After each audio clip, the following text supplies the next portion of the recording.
میرے آقا مدینے والے مصطفیٰ صلی اللہ تعالیٰ علیہ وسلم کا فرمان عالی شان ہے، جس کا مضمون ہے کہ جو کوئی شخص مجھ پر ایک بار درود پاک پڑھے، اللہ کریم اس پر اپنی 10 رحمتیں نازل فرما۔ 10 بار درود پاک پڑھے، اللہ 100 رحمتیں نازل فرماتا۔ اور اگر کوئی 100 بار درود پاک پڑھے تو اس کی دونوں آنکھوں کے درمیان لکھ دیا جاتا ہے کہ یہ بندہ نفاق اور دوزخ کی آگ سے بری ہے، اور قیامت کے دن اسے شہیدوں کے ساتھ اٹھایا جائے گا۔ اب بتائیں 100 بار درود پاک پڑھنے میں وقت ہی کتنا لگتا ہے۔ میں آج سینٹرل جیل میں ہمارے اسلامی بھائیوں کے درمیان بیان کرنے آیا ہوں۔ مجھے اچھی طرح اندازہ ہے کہ آپ باہر کی دنیا میں نہیں جا سکتے، مگر اگر دیکھا جائے تو اس کو بھی ایک بہت اچھے انداز سے یہ وقت گزارا جا سکتا ہے۔ آپ کے پاس شاید اتنا وقت ہے جو باہر کے مصروف دنیا میں لوگوں کے پاس نہیں ہوتا۔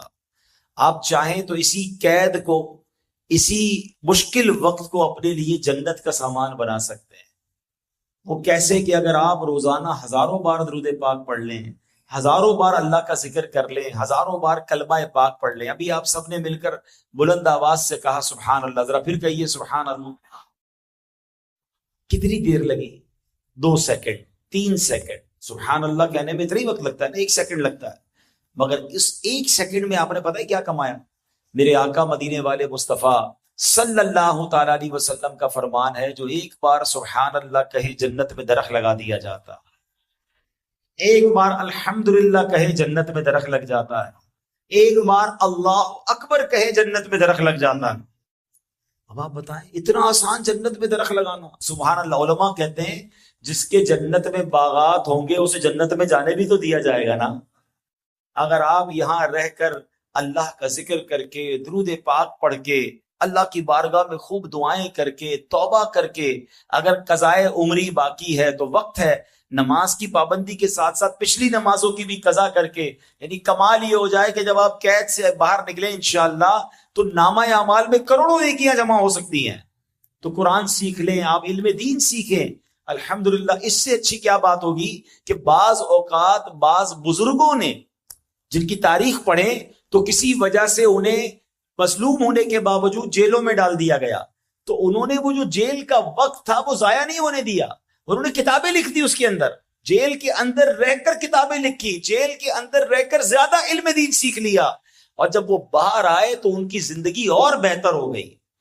مگر بدقسمتی سے ہمارے یہاں سننے کو کیا ملتا ہے کہ ہماری جیلوں میں کوئی چھوٹا گناہگار، چھوٹا مجرم آتا ہے تو یہاں آ کر ایسے لوگوں سے رابطہ ہو جاتا ہے کہ اب بڑے بڑے گناہ کے پلان بنا رہا ہے، بڑے بڑے جرموں کے پلان بناتا ہے۔ ایسا نہ کیجئے۔ میں آج آپ کو ایک دربار رسالت کے قیدی کا واقعہ سنانے آیا کہ نبی پاک علیہ الصلوۃ والسلام نے بھی ایک شخص کو قید کیا، سزا دی، مگر سبحان اللہ وہ سزا تھی یا عطا تھی ابھی وہ آپ آگے سنیں گے۔ تو انشاءاللہ پہلے یہ واقعہ سنتے ہیں، پھر میں نے آپ سے مزید کچھ باتیں کرنی ہے، ذکر مصطفیٰ بھی ہوگا صلی اللہ تعالیٰ علیہ وسلم، اور ان کی سیرت سے انشاءاللہ ہم کچھ سنیں گے بھی۔ ایک شخص تھے یمامہ میں رہنے والے، بعد میں صحابی رسول بن گئے، مگر اس سے پہلے وہ اسلام کے سخت ترین دشمن تھے۔ ایک بار نبی پاک علیہ السلام کو معاذ اللہ شہید کرنے کے ارادے سے وہ آئے، انہوں نے کوشش بھی کی، مگر پھر کیا ہوا؟ جب جلوہ مصطفیٰ دیکھا، پیارے آقا کی ادائیں دیکھی تو کلمہ پڑھ کر مسلمان ہو گئے۔ ان کا نام کیا تھا؟ ان کا نام تھا ثمامہ بن اسال رضی اللہ تعالیٰ عنہ۔ اچھا، اب ہوا یہ تھا، یہ کیسے مسلمان ہوئے؟ جب نبی پاک کی بارگاہ میں گرفتار کر کے لائے گئے نا، ظاہر ہے کہ نبی پاک پر اگر اٹیک کرنے کی نیت سے کوئی آیا ہے، پیارے آقا کو معاذ اللہ شہید کرنے کی نیت سے آیا ہے، تو انہیں پکڑ لیا گیا، اب قیدی بنا کر نبی پاک کی بارگاہ میں لایا گیا۔ اب پیارے آقا علیہ الصلوۃ والسلام نے ان کو کون سی بیرک میں رکھا؟ آپ کے یہاں بھی ہوگا نا کہ فلاں بیرک اس طرح کے مجرموں کے لیے ہے، تو فلاں بیرک جو ہے وہ اس طرح کے مجرموں کے لیے، فلاں ان قیدیوں کے لیے ہے۔ اب نبی پاک نے ان کے لیے کون سی بیرک پسند فرمائی؟ پیارے آقا علیہ الصلوۃ والسلام نے فرمایا اسے مسجد نبوی کے ستون سے باندھ۔ اب یہ بڑی انوکھی سزا تھی بھائی، کسی قید خانے میں ڈالنا، کسی کمرے میں بند کرنا اور بات ہے، مسجد نبوی کے ستون سے باندھنے کا مطلب کیا ہے کہ مسجد نبوی میں تو 5 ٹائم نبی پاک تشریف لائیں گے نماز پڑھانے کے لیے، صحابہ بھی آئیں گے, پیارے آقا وہاں بیان بھی فرمائیں گے, نبی پاک تربیت بھی فرمائیں گے, یہ قیدی بھی رہے گا اور سب دیکھتا بھی رہے گا. ارے سبحان اللہ, اس سے بڑی سعادت کون سی ہے. بہرحال ان کو باندھ دیا گیا. ایک دن گزرا, نبی پاک حضرت ثمامہ کے پاس آتے ہیں اور فرماتے ثمامہ کیا حال ہے, تمہارا اپنے بارے میں کیا گمان ہے. ثمامہ اس وقت کسی اور کیفیت میں تھے. کہتے دیکھیں اگر آپ مجھے مار دیں, مجھے قتل کر دیں تو آپ ٹھیک کریں گے کیونکہ میں نے آپ پر اٹیک کرنے کی کوشش کی تھی. اچھا معاف کر دیں تو تھوڑی بڑی مہربانی, آپ کا بہت شکریہ. اور اگر آپ کو کچھ مال چاہیے تو بتائیے, میں جتنا مال چاہیے مال دے دیتا ہوں تاکہ آپ مجھے چھوڑ دیں. نبی پاک واپس تشریف لے گئے. اگلے دن نبی پاک پھر جاتے ہیں, فرماتے ثمامہ بتاؤ اب کیا حال ہے. ایگزیکٹلی یہی جواب دیتے ہیں. کہتے دیکھیں اگر آپ مجھے قتل کرنے کا حکم دے دیں تو ٹھیک ہے, میں نے آپ پر اٹیک کیا تھا, میری بھی نیت تو ایسے ہی تھی, اور اگر آپ معاف کر دیں تو آپ کی بڑی مہربانی. اگر مال چاہیے تو بتائیے میں کتنا مال پیش کر دوں. دوسرا دن گزر گیا, تیسرا دن گزر گیا, مگر تینوں دن وہ ستون سے بندھے ہوئے پیارے آقا کی ادائیں دیکھ رہے ہیں, ان کی نمازیں دیکھ رہے ہیں, ان کا اخلاق دیکھ رہے ہیں, ان کی صحابہ کے درمیان تربیت دیکھ رہے ہیں. 3 دن ہونے کے بعد اتنے بڑے مجرم کو میرے آقا نے فرمایا ثمامہ کو آزاد کر دیا جائے. اللہ اکبر, وہ آزاد ہو گئے, مسجد نبوی سے باہر نکلے. ہو سکتا ہے لوگ سمجھ رہے ہو کہ پھر اپنی قوم کی طرف چلے جائیں گے. سبحان اللہ, مگر ان 3 دنوں میں جو انہوں نے دیکھا تھا, جو اخلاق دیکھے تھے, جو جلوہ دیکھا تھا, جو ادائیں دیکھی تھی. حضرت ثمامہ مدینے کے ایک باغ میں جاتے ہیں, ایک کنویں پر جاتے ہیں, غسل کرتے ہیں, دربار رسالت میں واپس آ کر کہتے حضور کلمہ پڑھا کر مجھے مسلمان کر لیجیے. اب میں نے آپ کا در چھوڑ کر کہیں اور نہیں جانا ہے. اللہ اکبر. میرے پیارے اسلامی بھائیوں, اب خود حضرت ثمامہ کا آپ انقلاب دیکھیں, ان کی زندگی کا ریولوشن اور بدلاؤ دیکھیں. وہ جب نبی پاک کے صحابی بن گئے نا, پھر پتہ کیا کہتے ہیں, کہتے یا محمد واللہ ما کان علی الارض وجہ ابغض الی من وجهک فقط اصبح وجهک احب الوجوہ الی. یا رسول اللہ علیہ الصلوۃ والسلام, خدا کی قسم مجھے آپ کے چہرے سے زیادہ کسی چہرے سے نفرت نہیں تھی, مگر آج آپ کا چہرہ میرے لیے سب سے محبوب چہرہ ہے. کہتے ہیں واللہ ما کان من دین ابغض الی من دینک فاصبح دینک احب الدین الی. کہتے خدا کی قسم, جب مجھے آپ کے دین سے زیادہ کسی دین سے نفرت نہیں تھی, مگر یا رسول اللہ اب آپ کا دین میرے لیے سب سے محب اور سب سے پسندیدہ دین ہو گیا ہے. اب وہ کہتے ہیں واللہ ما کان من بلد ابغض الی من بلدک فاصبح بلدک احب البلاد الی. کہتے خدا کی قسم آپ کے شہر سے زیادہ کسی شہر سے نفرت نہیں تھی, اب یہی شہر میرے لیے یعنی مدینہ منورہ سب شہروں سے زیادہ محبوب ہو گیا. ان کے جلووں میں ہیں وہ دلچسپیاں, ان کے جلووں میں ہیں وہ دلچسپیاں, جو وہاں پہنچا وہیں کا ہو گیا. تو اے میرے پیارے اسلامی بھائیوں, ہم اس بات سے جو مجھے اور آپ کو سبق سیکھنا ہے کہ 3 دن کے بعد اس بندے نے اسلام قبول کر لیا, 3 دن کے بعد بری عادتوں سے توبہ کر لی, قید سے رہا تو ہوئے, مگر اب دوبارہ مجرم نہ رہے, دوبارہ گناہگار نہ رہے, بلکہ صحابی رسول کے مرتبے پر فائز ہو گئے. میں اپنے بھائیوں سے بات کرنے آیا ہوں. میں آپ کو ایک اور بات بڑی عجیب سی بتاؤں, میں آپ کا پڑوسی ہوں, میں آپ کے بہت قریب رہتا ہوں, میں اس جیل کو تقریباً روزانہ اوپر سے دیکھتا ہوں, اور واللہ میں بڑا سوچتا رہتا ہوں کہ کیسے لوگ زندگی گزارتے ہوں گے. اللہ کسی کو بھی یہ قید و بند کی صعوبت نہ دے, اللہ سب کو آزاد زندگی عطا فرمائے. اچھی طرح احساس ہے کہ آپ کو کس طرح اپنے گھر والے, اپنے بال بچے, اپنے والدین, اپنے دوست یاد آتے ہوں گے, اور اگر کوئی غلطی ہوئی ہے تو اس غلطی کو بھی یاد آتا ہوگا کہ کاش وہ میں غلطی نہ کرتا تو مجھے یہ قید نہ ملتی. واللہ میرا دل جانتا ہے مجھے اس بات کی کتنی تکلیف ہے کہ میں دعا کرتا ہوں میرے مولا اللہ کریم آپ سب کو جلد رہائی نصیب فرمائے, بالخصوص جو بے گناہ ہیں اللہ ان کو اور جلدی رہائی عطا فرمائے. بالکل انسان کو جی چاہتا ہے اپنے بچوں کے ساتھ, اپنی فیملی کے ساتھ, اپنے ماں باپ کے ساتھ, اپنے دوستوں کے ساتھ زندگی گزارے. یہ قید کی زندگی بڑی عجیب زندگی ہے. ایک بار حضرت جنید بغدادی رحمت اللہ تعالی علیہ کے پاس ایک پنجرے میں پرندہ تھا. وہ پرندے کو حضرت جنید بغدادی نے آزاد کر دیا. لوگوں نے کہا آپ نے پرندہ کیوں آزاد کیا, وہ پرندہ تو آپ کو بڑا پسند تھا. کہتا ہے ایک دن پرندہ مجھے کہتا ہے اے جنید تم تو اپنے دوستوں کے ساتھ آزادی کی زندگی گزارتے ہو اور میں پنجرے میں قید ہوں. جنید بغدادی کہتے ہیں مجھے بڑا افسوس ہوا, میں نے اس کو آزاد کر دیا, مگر اس پرندے نے مجھے ایک بات بتائی. حضرت جنید بغدادی جیسے اللہ کے ولی کہتے ہیں, اس نے مجھے کہا ہے جنید اب میں ایک بات بتا کے جاتا ہوں, جب تک کوئی پرندہ اللہ کے ذکر سے غافل نہیں ہوتا تب تک وہ پنجرے میں قید نہیں ہوتا. تو یہ جو پرندے قید ہوتے ہیں, یہ جانور قید ہوتے ہیں, یہ درخت کاٹے جاتے ہیں. علماء کہتے ہیں, روایتوں میں آتا ہے یہ اللہ کے ذکر سے غافل ہوتے ہیں جب کاٹے جاتے ہیں. ہم تو اشرف المخلوقات ہیں نا. غور کیجئے, کہیں نمازوں میں کمی تو نہیں رہی تھی, کہیں اللہ کے ذکر سے غافل تو نہیں ہو گئے تھے, کہیں اللہ کو ناراض کرنے والے کام تو نہیں کیے تھے جو آج یہ قید مل رہی ہے. چلو قید میں آ گئے نا, اب تو قید ہی نہیں رہنا نا. اب کیا فرق آیا میرے اندر؟ آپ ایک اور بات اگر اس قید سے سیکھیں کہ یہاں پھر بھی کھانا ملتا ہے, پھر بھی ہم ہوا لے رہے ہیں. ماشاءاللہ میں تو دیکھ رہا ہوں کہ بڑا اچھا یہ میلاد کا اجتماع قیدیوں کے لیے رکھا گیا, بڑی اچھی بات ہے, مسجد بنی ہوئی ہے, کچھ نہ کچھ آسانیاں ہیں. مگر ایک قید وہ ہوگی جہاں کھانا نہیں, جہاں پیپ ہوگا, جہاں ہوا نہیں, جہاں آگ ہوگی, جہاں بستر نہیں وہاں سانپ ہوں گے. اور وہ قید کون سی ہے؟ وہ جہنم کی قید ہے. وہاں جو قید ہو گیا نا, ایک لمحہ بھی برداشت نہیں کر سکے گا. آپ کو پتا ہے جہنم کا سب سے ہلکا عذاب کون سا ہے؟ the lowest category کا پنشمنٹ کون سی ہے؟ حدیثوں میں روایتوں میں ملتا ہے کہ جو سب سے ادنا درجے کا جہنمی ہوگا نا, اسے آگ کے جوتے پہنا دیے جائیں گے اور اس کا دماغ ہنڈیا کی طرح کھولتا ہوگا اور وہ یہ سمجھتا ہوگا کہ مجھے سب سے زیادہ عذاب دیا جا رہا ہے, حالانکہ روایتوں میں آتا ہے وہ سب سے ہلکا عذاب ہوگا. تو اے میرے پیارے بھائیوں, یہاں آ گئے, آج نہیں تو کل, کل نہیں تو پرسوں, انشاءاللہ اللہ کی رحمت سے رہائی ہو جائے گی. لیکن اس قید میں آ کر یہ وعدہ اپنے آپ سے ضرور کر کے جانا کہ اب کبھی زندگی میں ایسا کام نہیں کرنا کہ دنیا کی جیل میں آؤں, اور یہ بھی وعدہ کرنا کہ اب ایسی زندگی گزاروں گا کہ قیامت کے دن قید نہیں ہونا ہے, جہنم میں نہیں جانا, میں نے جنت میں جانا ہے. یہ کم از کم یہ تو اپنی زندگی میں آپ بدلاؤ لائے نا. یعنی جیل میں بھی قید ہے اور اللہ نہ کرے ایسی زندگی گزار رہے ہیں کہ جہنم میں بھی قید ہوں گے, ادھر بھی سختی اور مرنے کے بعد بھی سختی. اس سے بڑا بدنصیب کون ہے؟ یعنی کم از کم یہاں رہ کر تو بندہ ایسی زندگی گزارے کہ بس یار اب نمازی بنوں گا, ہم یہاں رہ کر بھی نمازیں قضا کریں. مجھے بتائیں یہاں اور کام کیا ہے ہمارے پاس؟ اگر اتنی لائف فارغ ہونے کے باوجود 5 وقت نماز میں نہیں پڑھ رہا, حالانکہ وہ سب سے اہم فرض ہے. آپ کو پتا ہے نماز دین کا ستون ہے. اس مسجد میں ستون نظر آ رہے ہیں آپ کو, یہ پلر نکال دیے جائیں تو کیا ہوگا؟ چھت گر جائے گی نا.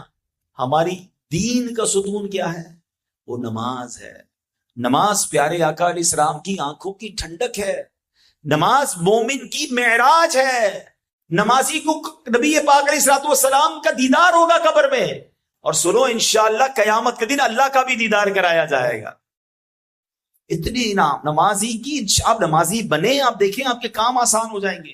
آپ کی انشاءاللہ کورٹ کی تاریخیں, کیس کے مسائل اللہ کی رحمت سے آ سکتے, کیونکہ آپ اللہ کی بارگاہ میں دن میں 5 بار آ رہے ہیں نا. لیکن اگر جیل میں رہ کر بھی نماز قضا ہو رہی ہے, جیل میں رہ کر بھی گناہ ہو رہے ہیں, ادھر بھی اللہ کو ناراض کیا جا رہا ہے, تو پھر سوچیں اس سے بڑی بدنصیبی کیا کہ یہاں بھی قید وہاں بھی قید. نہیں, انشاءاللہ ہم یہاں کی قید سے بھی رہا ہوں گے اور نبی پاک کے ساتھ انشاءاللہ قیامت کے دن جنت میں بھی جائیں گے انشاءاللہ. یہ بدلاؤ لانا ہے اپنی زندگی میں. آپ دیکھیں نا وہ 3 دن کے قیدی نے کیا کیا, اس نے اسلام قبول کر لیا, توبہ کر لی, صحابی رسول بن گئے. کاش آج جتنے میرے بھائی نبی پاک کے میلاد کے اجتماع میں آئے ہیں وہ اپنے اندر یہ وصف پیدا کریں گے, بس اب یہ آخری قید ہے, اب یہ زندگی کی آخری قید ہے, یہ زندگی کی آخری غلطی ہے. اچھا اب قیدی بندے کیوں ہیں؟ نارملی بہت سارے ظاہر معاملات ہوئے ہوں گے, ہو سکتا ہے کچھ مظلوم بھی ہو, بیچاروں کا قصور نہ ہو, ثبوت نہ ہو, کوئی وجہ سے جیل میں آ سکتے ہیں. لیکن نارملی جو بندہ قید میں آتا ہے نا, اس کے پیچھے اگر ہم ریزن تلاش کریں, اکثر میری بات کی آپ امید تائید کریں گے کہ وہاں غصہ جو تھا نا اس نے یہاں تک پہنچایا ہوگا. کسی کو بدلہ لیا, کسی کے ساتھ زیادتی کی, کسی نے کسی کا قتل کر دیا, ہاتھ پیر توڑ دیے, یا واٹ ایور کام کیا. اگر آپ دیکھیں تو 2 چیزیں بڑی ہوتی ہیں جس میں بندہ جیل میں پہنچتا ہے, وہ یا تو غصہ ہے یا بدلہ ہے. اچھا بدلہ بھی غصہ ہی کی وجہ سے ہوتا ہے, اب ہماری شریعت ہمیں کیا سکھاتی ہے؟ انسان غلط، دیکھیں ہم انسانوں کے درمیان رہتے ہیں نا، غلطی ہو جاتی ہے کسی سے. اب اگر ہم ہر غلطی کا بدلہ لینے کی کوشش کریں گے، اینٹ کا جواب پتھر سے دیں گے، چھوٹے سے جھگڑے کو اتنا بڑا بنا دیں گے کہ جناب کسی کا سر پھوڑ دیں یا کسی کو دنیا سے ہی بھیج دیں، تو پھر آخرکار انجام یہ ہوتا ہے.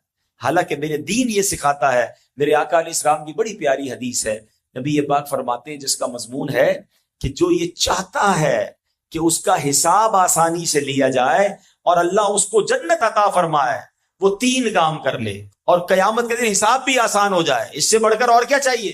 صرف 3 کام ہے. آج یہ 3 کام یاد کر کے جانے آپ نے اور نیت کرنی کہ آپ زندگی ایسے گزاریں گے. نبی پاک نے فرمایا جو تم پر ظلم کرے تم اسے معاف کرو. یہ بڑا مسئلہ ہے. بندہ کہتا ہے یار ظلم کیا میں کیوں معاف کروں؟ اس نے غلط کیا، اس نے گالی دی میں گالی کیسے نہیں دوں گا؟ اس نے تھپڑ مارا میں کیوں اس کو جناب بندوق نہیں نکالوں گا؟ نہیں، یہی تو کمال ہے. ظلم کر رہا ہے پھر کیا کر رہا ہے؟ معاف کرو. نبی پاک نے معاف بھی کیا. ابھی آپ نے واقعہ سنا نا کہ وہ قتل کرنے آئے تھے اور میرے آقا نے سبحان اللہ انہیں کیا عطا فرمایا کہ 3 دن کی سزا دی، معاف کر دیا، مسلمان کر لیا. وہ بیسیکلی سزا نہیں تھی، وہ ٹریننگ تھی کہ وہ دیکھیں مسلمان کیسے ہوتے ہیں، انہیں قریب سے پتا چلے کہ نبی پاک کی عادت کیا ہے. اور یہ ایک بار نہیں ہوا، پیارے آقا نے کئی بار اپنی جان کے پیاسوں کو معاف کیا. ایک بار نبی پاک ایک درخت کے نیچے آرام کر رہے تھے، ایک شخص آیا ہاتھ میں تلوار لیے، نام تھا غورس، ہاتھ میں تلوار ہے، بڑا تکبر ہے، پیارے آقا کو معاذ اللہ شہید کرنے آیا. پیارے آقا کی آنکھ مبارک کھلتی ہے، کوئی صحابی ساتھ نہیں ہے، کوئی گارڈ نہیں ہے. پیارے آقا سے غورس کہتا ہے اے محمد صلی اللہ علیہ وسلم، آج آپ کو مجھ سے کون بچائے گا؟ ہاتھ میں تلوار ہے، کوئی بندہ نہیں. نبی پاک کا اعتماد دیکھو.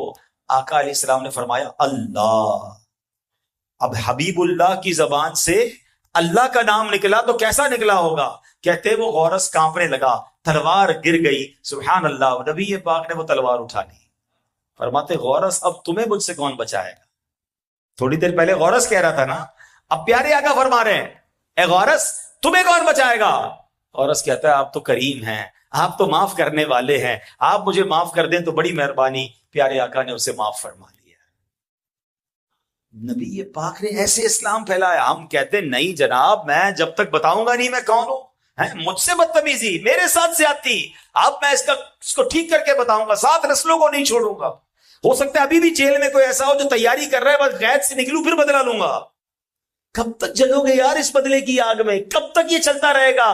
آپ اس کے خاندان کا بندہ ماریں گے، وہ آپ کے خاندان کا بندہ مارے گا، پھر آپ تھوڑے عرصے بعد جا کے کریں گے. ہم مسلمان ہیں، اسلام مجھے اور آپ کو معافی سکھاتا ہے. اچھا آپ کو شیطان دماغ میں بات ڈالے گا یار عجیب بات کر رہے ہیں مولانا صاحب، اس نے میرے خاندان کا بندہ مارا ہے، اس نے جناب میری بے عزتی کی ہے، اس نے میرے ساتھ زیادتی کر کے کورٹ کے اندر مجھے جیل میں بھیجا ہے، میں تو باہر نکل کے بدلہ نہیں لوں گا، یہ کیسے ہو سکتا ہے؟ ارے یہی تو میرا اسلام سکھاتا ہے. اچھا نعت سب کو یاد ہے، سلام اس پر کہ جس نے گالیاں سن کر دعائیں دی. سنی ہے نا؟ کبھی ہم نے دی گالیاں سن کر دعائیں؟ ہم ایک گالی والے کو 7 گالی دیتے ہیں. سلام اس پر کہ جس نے خون کے پیاسوں کو قبائیں دی، یعنی جو خون کے پیاسے تھے میرے آقا نے انہیں بھی معاف کیا. گالیاں دیتا کوئی تو دعا دیتے ہیں، دشمن آ جائے تو چادر بھی بچھا دیتے. کتنا اچھا سبحان اللہ کہا آپ نے. کرتے ہیں کہ نہیں؟ ہم تو دشمن آ جائے تو گولی سے مار دیتے ہیں، دشمن آ جائے تو سر اس کا پھاڑ دیتے ہیں. نعت سن رہے ہو کہ دشمن آ جائے تو چادر بھی، بھائی ہم بھی تو کچھ کر کے دکھائیں نا. کب تک بدلے لیتے رہیں گے یار؟ کب تک خاندان کے خاندان تباہ ہوتے رہیں گے؟ کب تک ہماری خاندان کے بچے بھی جیلوں میں جاتے رہیں گے؟ میں بلوچستان گیا، میں سندھ گیا، میں اندرون پنجاب جاتا ہوں، جب گاؤں گوٹھوں میں جاتا ہوں تو پتا چلتا ہے کہ اس کی سالوں سے دشمنی چل رہی ہے، کئی خاندان کے افراد مر گئے. کیوں بھائی؟ خاندانی ایک زمین کے مسئلے کے اوپر. نہ کرے ایسا، ختم کرے یار. تھوڑی سی لائف ہے، کتنا جینا ہے؟ ابھی مجھے کئی چہرے نظر آ رہے ہیں جو 40 50 55 سال کے ہو چکے ہیں، اور کتنا جیے ہوگے بھائی؟ ہم سب نے تھوڑے عرصے میں چلے جانا ہے، کہیں جیل میں ہی موت نہ آ جائے. اب تو دل بڑا کر لو، اب تو معاف کر دو، جنت میں جائیں گے نا. نبی پاک نے انعام کیا عطا فرمایا؟ 3 کام. پہلا کیا ہے؟ اب مجھے دہرانا ہے، میں یاد کروا کے جاؤں گا. جو تم پر ظلم کرے تم اسے معاف کرو. جو تم پر ظلم کرے، جو تم پر ظلم کرے. دوسرا، جو تمہیں محروم کرے تم اسے عطا کرو. ہم کہتے ہیں نہیں بھائی اس نے دعوت میں نہیں بلایا، میں بھی نہیں بلاؤں گا. اس لیے مجھ سے سیدھے ابھی جیلوں میں بھی ایسا چل رہا ہوگا, ادھر بھی دشمنیاں ہوں گی, ادھر بھی 2-4 گروپ بن گئے ہوں گے. اس کو سلام نہیں کرنا ہے, اس سے مسکرا کر بات نہیں کرنی ہے, اس نے مجھے اس دن ہاتھ نہیں ملایا تھا, اس نے اس دن مجھے عید کی مبارکباد نہیں دی تھی, فلاں سلام نہیں لیا تھا, ختم, اپنا تعلق ختم. بھائی یہ اکڑو ہے تو کیا ہوا, میں بھی نہیں بات کرتا, میں بھی اپنی شان والا ہوں. نہیں یار, جو تمہیں محروم کرے تم اسے عطا کرو. جو تمہیں محروم کرے, جو تمہیں محروم کرے, جو تمہیں محروم کرے. تیسرا, جو تم سے قطع تعلق کرے تم اس سے جوڑو. کیا مذہب ہے یار, کیا پیارا دین ہے. اچھا یہ تینوں کام ہیں مشکل, ہاں میں مانتا ہوں, کیونکہ یہ دل پر بھاری پڑیں گے نا. کوئی مجھ پر ظلم کرے میں کیسے معاف کر دوں, شیطان کہے گا نہیں بدلہ لینا ہے. کوئی مجھے محروم کرے, مجھے کچھ دے ہی نہ. اب مثال کے طور پہ یا کوئی ہے بندہ سب کو کچھ بانٹ رہا ہے اور مجھے نہ دے, میں کہا ٹھیک ہے اگلی بار دیکھ بیٹا تیرے کو میں نے بھی کچھ نہیں دینا. یہ تو محروم کیا تو آپ نے بھی وہی نہیں, وہ محروم کر رہا ہے آپ عطا کریں, وہ کٹ کر رہا ہے, وہ تعلق ختم کر رہا ہے آپ جوڑیں. یہ تینوں کام آسان نہیں, میں مانتا ہوں, لیکن آپ سچی بتائیں, اگر میں آپ کو یہ کہوں کہ جو یہ 3 کام کر لے, جیلر صاحب 1 مہینے میں اس کو رہا کر دیں گے, کرو گے نہیں کرو گے؟ میں آپ کو اس دنیا کی جیل سے نہیں جہنم سے آزادی کا پروانہ دے رہا ہوں. یہ تو جیل پھر بھی کبھی نہ کبھی باہر آ جاؤ گے. میرے نبی کے سچے وعدے ہیں, اللہ جنت بھی دے گا اور آسانی سے حساب لے گا, صرف 3 کام کرنے. واللہ اگر یہ 3 کام آپ کر لیں کبھی قیدی نہیں بنیں گے, کبھی جھگڑا نہیں ہوگا, کبھی جرم کی طرف نہیں جائیں گے. دوبارہ ریپیٹ کر لیتے ہیں. پہلا کیا تھا, جو تم پر ظلم کرے تم اسے معاف کرو, جو تمہیں محروم کرے تم اسے عطا کرو, جو تم سے قطع تعلق کرے تم اس سے جوڑو. ایک اور بات یاد کیجئے گا, جو معاف نہیں کرتے نا, ایک بڑی ایسی حدیث ہے, یقین کریں رونگٹے کھڑے کر دیتی ہے, لرزا دیتی ہے. 1 لائن کی حدیث ہے, نبی پاک فرماتے ہیں جس کا مضمون ہے جو معاف نہیں کرتا اسے معاف نہیں کیا جائے گا, جو رحم نہیں کرتا اس پر رحم نہیں کیا جائے گا. خدا کے واسطے اب یہ ختم کریں, اپنے دل میں نرمی لائیں. اب میں قیدی نہیں بننا. اس جیل میں بھی جو ہے نا آپ کو الگ الگ قسم کے لوگ ملتے ہوں گے. کچھ وہ ہوں گے جو یہاں بھی معاذ اللہ منشیات, یہاں بھی بری باتیں, یہاں بھی بے حیائی, بلکہ یہاں بیٹھ کر بھی کچھ الگ جرائم کے پلان, ڈکیتیوں کے پلان, بدلوں کے پلان, ایسے بھی ہوں گے. اور ایسے بھی ہوں گے جنہوں نے یہاں آ کر توبہ کر لی ہوگی, جو نمازی بن گئے ہوں گے, جو سدھرنا چاہتے ہیں. خدا را اچھی صحبت جیل میں بھی ڈھونڈ لیجئے, کیونکہ یاد رکھیے اچھے کی صحبت تجھے اچھا بنا دے گی اور برے کی صحبت تجھے برا بنا دے گی. ہمارے پاس ایسی اطلاعات ہیں کہ ایسے بھی قیدی تھے جو بیچارے غلطی سے جیل میں آ گئے, چھوٹا موٹا مسئلہ تھا جیل میں آئے, مگر کسی قاتل سے ملاقات ہو گئی, کسی گینگسٹر سے ملاقات ہو گئی, اسی کے ساتھ پلاننگ کر کے بڑا مجرم بن گیا. اور ایسے بھی ہم نے دیکھے کہ قتل کر کے آیا جیل میں, مگر ایسا اچھا ماحول ملا کہ جب جیل سے فارغ ہو کر گیا تو 5 وقت کا نمازی بن چکا تھا, سنتوں کا عامل بن چکا تھا. مجھے یاد ہے بہت عرصہ پہلے ہمارے پیر و مرشد امیر اہل سنت کو ایک ماں نے خط لکھا. کیا خط تھا, لرزا دینے والا خط.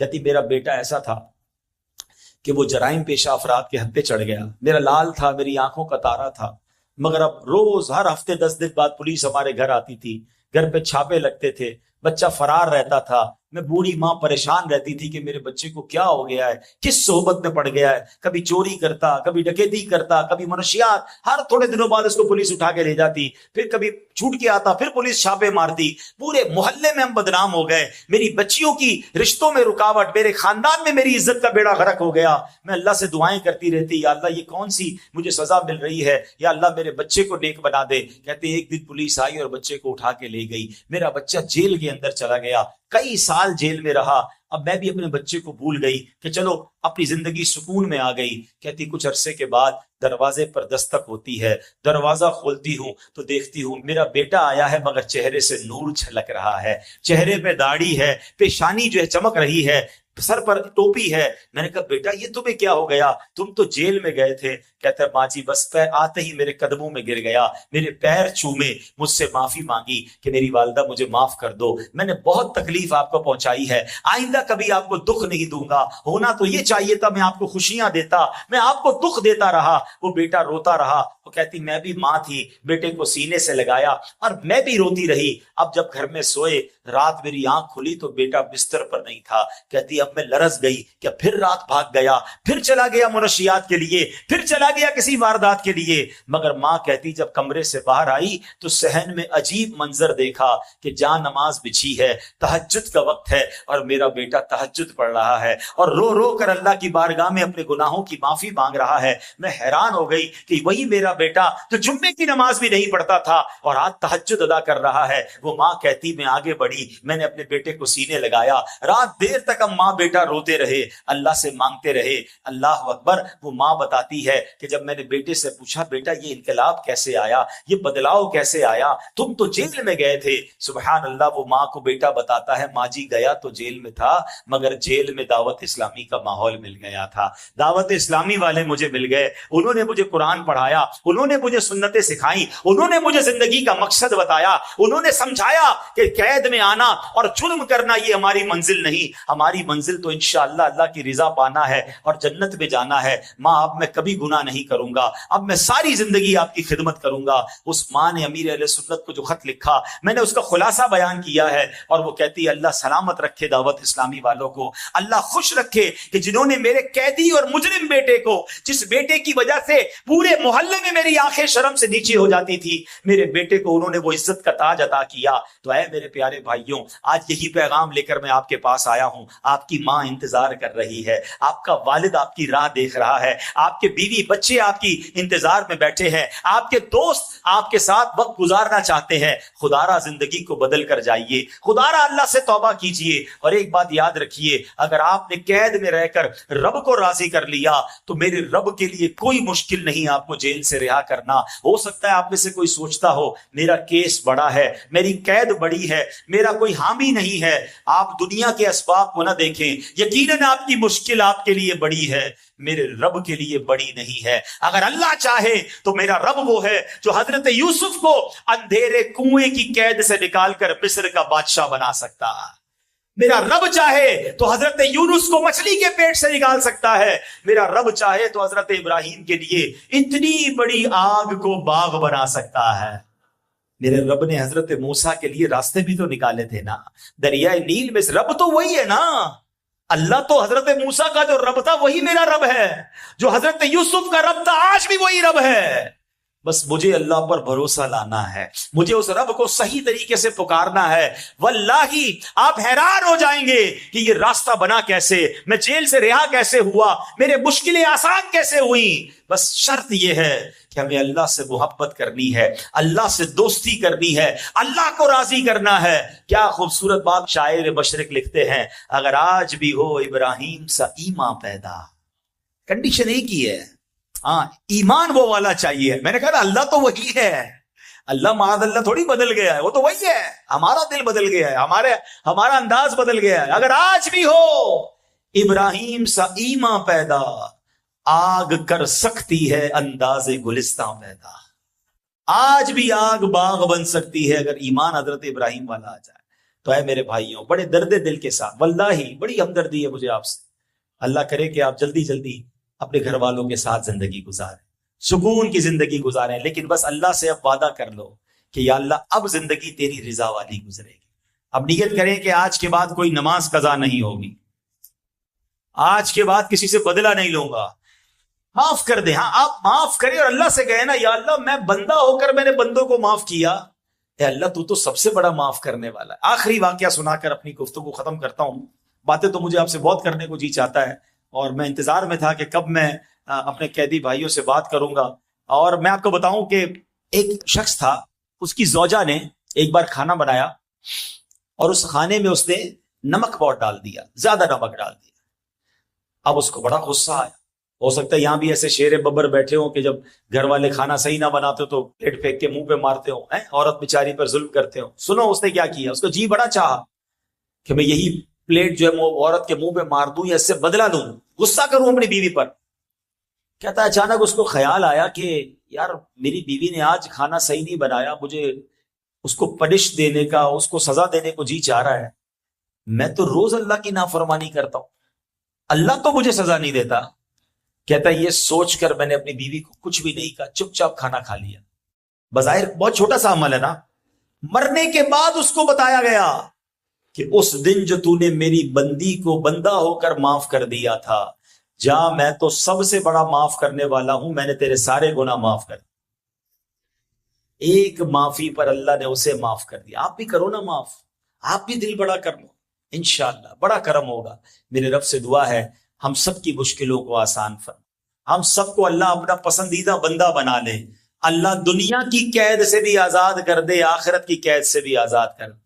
یہ دعا بار بار کیا کرو، اللہم اجرنا من النار، اللہم اجرنا من النار، اللہم اجرنا من النار۔ یہ کیا ہے؟ اللہ ہمیں جہنم کی آگ سے بچا، ادھر کی قید سے بچنا ہے نا، تو دعا کرتے رہا کرے۔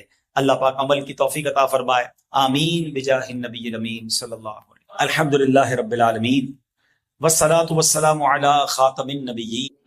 اللہم ربنا آتنا فی الدنیا حسنۃ وفی الآخرۃ حسنۃ وقنا عذاب النار وقنا عذاب القبر وقنا عذاب الحشر وقنا حساب المیزان۔ میرے مولا ہم سب کا جمع ہونا اپنی بارگاہ میں قبول فرما، ہم سب کے تمام صغیرہ کبیرہ گناہوں کو معاف فرما، ہماری ہمارے ماں باپ کی، نبی پاک علیہ الصلوۃ والسلام کی ساری امت کی بخشش فرما۔ اے رب کریم، اے رب کریم، ہمارے بھائی جو یہاں قید و بند کی مشکلوں میں ہیں، اے اللہ جلدی جلدی اپنی قید سے رہائی نصیب فرما۔ اے اللہ مانتے ہیں ہم سے غلطیاں ہوئیں، ہم سے خطائیں ہوئیں، مگر میرے مولا تو سب سے